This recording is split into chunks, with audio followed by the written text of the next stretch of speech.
All right, guys. So after the game against Newcastle for the first leg of the round of 16 of the Champions League, where we all remember we had a very difficult match. We were nowhere near good enough, but thankfully somehow we walked away with something. So we'll see what happens in the second leg. But after the game, I saw some Barca fans debating about 4 specific players and 2 specific positions in Barcelona's midfield, because we already know one is taken. It's indisputable that this guy will be starting every single important game for Barcelona, and that's of course Pedri Gonzalez. Now the question is, who will be playing alongside him in the midfield? Who will be our number 10 and who will be our pivot next to Pedri in these very important games? Because at this point of the season, Hansi Flick should have an idea of who are the players that he trusts the most. Who does he trust the most to play these big games? Because when it comes to La Liga, you can afford to make rotations, that's fine. But when it comes to these Champions League knockout rounds, you have to have an idea of who are the players that you want to trust to start games off for you, right? So that's what I want to talk about in this video. I want to mostly just think about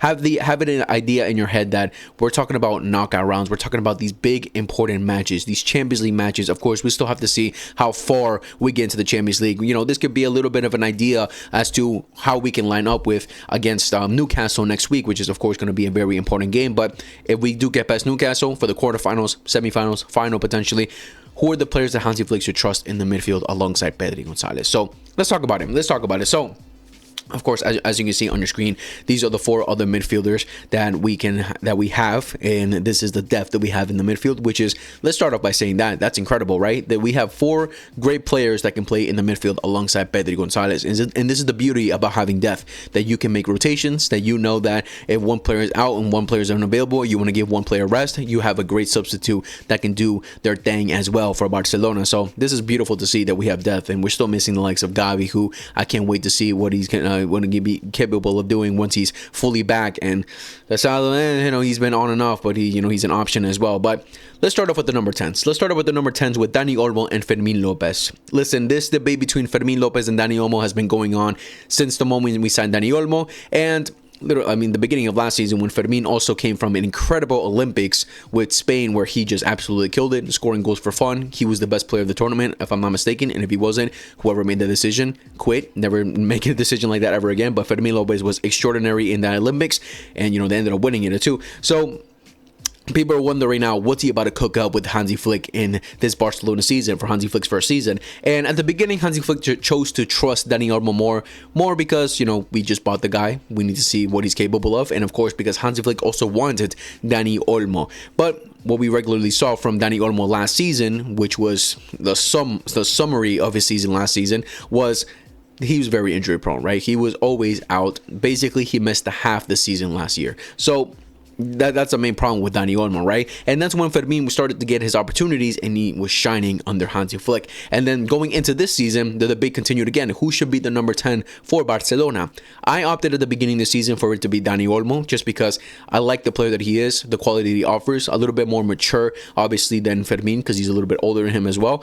And I needed him to justify his price tag, man. Like last season, all right, you can give him the excuse because he was getting injured, all right, unlucky, but this season, he had to do it. He had to justify that price tag, right? And I opted with Dani Olmo to start off our number 10 this season, but throughout the season, as we progressed, I think it's been clear that Fermin has also been outstanding, and he, for me, should be our number 10 right now. But after this game against Newcastle, I think the debate started to spark up a little bit more, because Fermin had an alright game. He wasn't the best, didn't have much impact going forward, while Dani Olmo comes in and influences the game majorly for Barcelona to win the penalty and for us to come back into the game 1-1, which obviously is major to take home for the second legs, to see, gives us a better chance to obviously win that match. But then people started talking about, all right, who should be our number 10, right?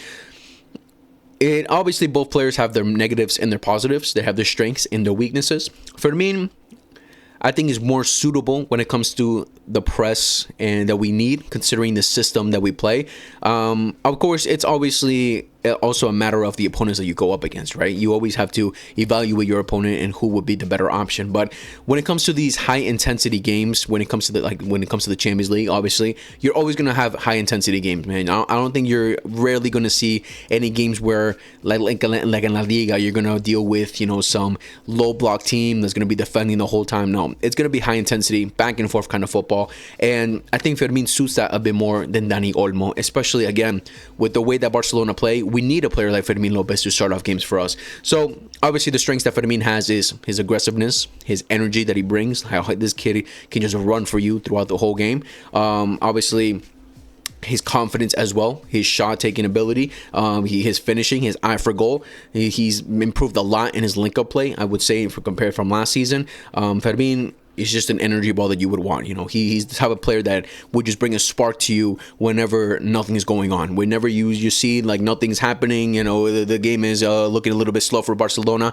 Fermin can be that spark that just opens up the game for Barcelona and makes a huge difference, right? And of course, the bangers he can score as well. You know, that's the major positives that Fermin has. I would say the negatives that he has is something that I mentioned even last season, even since he started his career at Barcelona, since Xavi days, and that is a little bit of an immaturity, a little bit of, you know, rash decision making. Sometimes he just makes rash decisions where he doesn't make the right decision, or he just does without thinking at times, and that's something, of course, that comes with maturity and, you know, with more experience in the game. I would say he has improved a bit compared to last season, but of course there's still improvement that needs to be made in that regard with Fermin Lopez, something that Dani Olmo has over him. Now, when it comes to Dani Olmo, the positives that Dani Olmo has is his close dribbling, his ability in tight spaces. Obviously, technically, I would say he's better than Fermin Lopez as well. His link-up play is great. He has a great eye for goal as well. He has great eye for assist as well. Plays with a little confidence. Doesn't shy away from taking on players, 2 or 3 players if he needs to get through him. Of course, how he can influence on his ability in the ball. You know, we just saw about Newcastle, how he just little shimmy and just breaks away from the defense and can just boom like that, cause a major impact for Barcelona. Now, the negatives that he has is obviously very injury prone, inconsistent at times. I think the inconsistent part is one of the major ones, because Dani Olmo, when he's having a bad game, he's having a bad game. Like, you don't notice him at all. You're acting like you're just saying we're playing like with 10 men right now. He's done absolutely nothing. With at least Fermin, like, he'll put in a tackle for you. You know, he'll be aggressive. He'll make himself noticeable, bro. He'll drop all the way to our side of the field just to pick up the ball so he can be involved in the game. Well, Dani Olmo, I feel like at times he shies away. So again, both players have their negatives and their positives. Now, when it comes to these big European nights, who would I start? I personally would continue to go with Fermin Lopez. And the reason being is because, like I mentioned, it's going to be a high intensity game to start off. And with the line that we play, we need a player like Fermin Lopez who will press, who will fight for every single ball, who's very, you know, obviously strong as well, doesn't shy away from a 50-50 or anything like that. We need that kind of energy to start off games, because Dani Olmo, the way that he impacted the game against Newcastle, it mostly, you can say, happened because he came on against tired legs, which is amazing to have a player like Dani Olmo who can come in like that and just impact the game against tired legs. Because to say that he would get that kind of penalty or that kind of foul in the beginning of the game, it could be a completely different situations, because at that point of the game, Newcastle wanted the game to end. It was already the time was done already, and Newcastle, you just know in their heads they're thinking, we need this game to end. It has to end. Why they're not blowing the whistle? They're probably getting a little bit nervous, a little bit anxious that they're giving Barcelona one more attack, and then you have this player right here who's just right in front of you. You know, obviously can cause some threat, because you know how good he is on the ball. And at that point, when you're so tired, when you're so mentally stressed out as well, you tend to make mistakes. You can tend to make a huge mistake, like the player that tackled Dani Olmo made at that moment, because that was a lazy tackle. Let's be honest, that was a very lazy tackle. And the most part, you don't make that kind of decision when you're awake, when you're ready to go, right? So I would say that's the benefit for Dani Olmo. I think that should be his role for these big European nights, where he can come in and play a huge role coming off the bench. And, you know, when you have a player like Dani Olmo coming off the bench, and what he offers you, that's great to see. So I think Fermin should start off these games, bring that high intensity, high energy. Obviously, if he can influence the game as well with his, you know, goal scoring ability, even better. And then bring Dani Olmo against tired legs. Well, he'll calm the game a little bit more for us. You know, obviously he's more calm on the ball. He makes better decisions at times. And anytime we need the type of control in the midfield, Dani Olmo can be that guy. And of course, influence like he does as well where he just, you know, out of nowhere just do a little trick here and there, and then boom, win something for us, right? So I think that should be the case for these two when it comes to our number 10. Fermin starts, and then Dani Olmo should be our super sub. But guys, let me know in the comments, what do you guys think though? Now, when it comes to Frenkie de Jong and Marc Bernal, this is for me, it's a bit of a tricky situation here because I love both players. When it comes to all four of these players, every Barcelona fan has their own judgment, has their own opinion about them. Some people don't like Frenkie at all. Some people hate Dani Olmo as well. I can understand that, but we're also at the point of the season where we have to support these guys. Like, please guys, we have to support them. You can be frustrated with them, you can criticize them, that's not a problem, but to hate on them and say at this point, let's sell them, we can talk about all that in the summer. But right now, we have to defend these players, we have to back them up because we're in crunch time part of the season. We need to step up, right? So again, I can understand the criticism, but hey, we still have great players. These are still great players right here. So when it comes to who's going to play alongside Pedri Gonzalez, man, it's a little bit of a difficult one because let's start off with Bernal. Bernal, barely early on into the season, I made a TikTok. I think I posted on YouTube here too as a reel as well, but if not, a short, I should say. If I didn't, this way, follow my TikTok. I posted potential lineups that Hansi Flick could go up with, and I also posted one that I personally went to see myself, and I put Bernal in the midfield as well alongside Pedri Gonzalez, something that I wanted to see happen this season because, bro, Bernal at the beginning of last season just moved me, man. I think he moved all of us, bro. We saw the potential that this kid has, and for some players, it just takes 1 or 2 games to really see what they're about. Especially when they're young people, when they're young players as well. Where when you see such a young player play with such confidence, where like acting on the pitch like if they've been playing for years, that they already have many years of experience.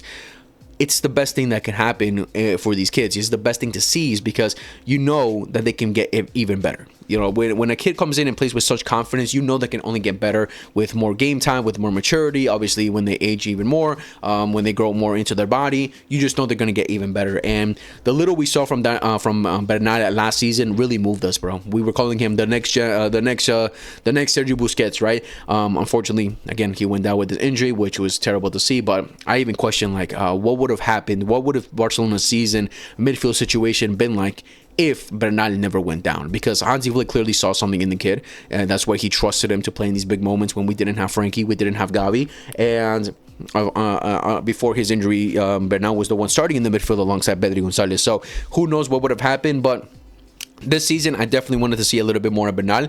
I will give credit to Hansi Flick. I think he's done a pretty good job when it comes to Bernal in his minutes. Of course, there are times you want to see a little bit more, but he's always also wants to be cautious with him because we made a mistake with Gavi, trying to rush in him too quick, and of course he went down again. So I understand Hansi Flick taking his time with Bernal. Even when he went down against Newcastle, we all got shook, man. We all definitely got shook, but thankfully it was just cramps, so he's good. But well, Bernal, man, obviously the positives that he brings is, of course, his physicality. He's like the tallest player that we got on our team. I think he's taller even than Joan Garcia, if I'm not mistaken. He's probably the tallest player that we have on our team. Maybe Araujo is the same height as him. I'm not sure, but he's obviously very tall, very athletic, very strong on the ball, very composed as well. Again, for a young player to have that composure, to have that tranquilo, that calma moment in him is just great to see, especially when you're playing as a midfielder, because in the midfield you're surrounded at all times. You have to look everywhere on the pitch, left, right, and center, behind you, in front of you. You always have to look around, and he does it so well. So that's great to see from Bernal. Obviously, his tackling, his defending, I think he can improve a little bit on that, but he's definitely looking great on that as well. And obviously, being as tall as he is obviously helps him out a lot more. He doesn't shy away from taking shots. He doesn't shy away from looking for goals. Look at his last couple games. He started the last 5 games now for Barcelona, and he scored against Levante. He scored against Atletico Madrid. Obviously, the brace that he scored. He knows how to make intelligent runs. He knows how to get into the box. I'm sure that's also an instruction that Hansi Flick gives him as well. But he gives him that instruction because he sees what he's capable of. So that's why I've seen some people saying, "Oh, he's like Rodri now," like, right? So like goal scoring ability as well. So he has that in him as well. He doesn't shy away from doing something when nothing is going on as well. So. And Bernal is showing that he's a very intelligent player too. That game against Atletico Madrid, he was sensational, man. Not only because of the goals he scored, but because everything else he was doing, recovering balls, being very physical, calm on the ball, making the right decisions. He was great in that game. You know, he played amazing alongside Pedri Gonzalez. And again, that just made me question, man. That made me question. But of course, we also have to recognize Frenkie de Jong and how great he is as well. Talking about the negatives of Bernal, again, sometimes when it comes to his defensive awareness, I would say he needs to improve a little bit more, because I've seen him get spun a little at times. I've seen other oppositions get through him a couple of times a little bit too easily. So of course that will come down with maturity later on in his career, and of course when he gets more minutes and more experience. When it comes to Frenkie de Jong, listen, I know many people have different split opinions when it comes to Frenkie. He's been at Barcelona for many years now. It's a difficult situation with Frenkie. I can understand it, but we all know that Frenkie's still an incredible player. Like, every coach that watches him, every player that watches him says that Frenkie de Jong is an incredible footballer, and we all know that, right? It just comes down to those moments where you need a little bit more from him, where he just lacks. Like this season, when we look at this season, the big games like against Chelsea, like against Atletico Madrid for the first leg, Frenkie didn't have a Pedri next to him. But you can also say that was probably a fault of Hansi Flick of not putting a good partner next to him, like a Bernal. Probably could have been a better situation, because against Chelsea he had Eder Garcia next to him, which was not a good option, and against Atletico Madrid in the first leg he had Casado next to him, which again was not a good option. So yes, you can say those other factors were a problem as to why he didn't have the best performances, but it's also a matter of you need him to just step up. You need him to have those moments, because if it was in Pedri's shoes, if Pedri was the one who had to play against Casado next to Casado, if he had to play against Eder Garcia next to Eder Garcia in those big games, we know Pedri would just shine, because he's just that good of a footballer, right? So we needed that for Frenkie, and we didn't get that this season. But we also can't deny that this season he's been very consistent. He's been obviously he just went down with an injury. This is like I'm pretty sure his first injury he's really gotten this season, or major injury that he's gotten this season. So he's been with us the whole time, and obviously he's a captain as well. He's a leader on the pitch, and we've seen when he has these amazing games how world class he is. You know, obviously the great qualities that Frenkie has is his ball carrying ability, how he can influence the game so easily for Barcelona, dropping all the way deep, collecting the ball, taking it with such confidence. His physicality as well, man. This guy is like a skinny guy right here, but you see how he just bullies players off the ball, bodies players off the ball. They can't take the ball off of him. His link-up play is amazing. His eye for passes is incredible as well. Frenkie has so many positives, right? I say the negatives go a little bit alongside with what I said about Bernal. His defensive ability, his awareness is just it's not good enough, man. It's not good enough. Frenkie struggles a lot with his defensive ability, and that's something that's obviously been seen a lot through his career at Barcelona, where even as a recent against Atletico Madrid, in the first leg, like, he made some crucial mistakes in his defensive ability right there now. So when it comes to in between these guys, I want to throw something out there before I pick one of these two. I want to throw something out there. Why not try this? Frenkie and Bernal starting together. Then Pedri is the number 10. I don't know. Call me crazy, but I low-key feel like that could work. And I'll tell you why. Because obviously Bernal put him in there as a more defensive player. I'm sure Bernal wouldn't have a problem with that. And of course, with the stature that he is, I think that would benefit him.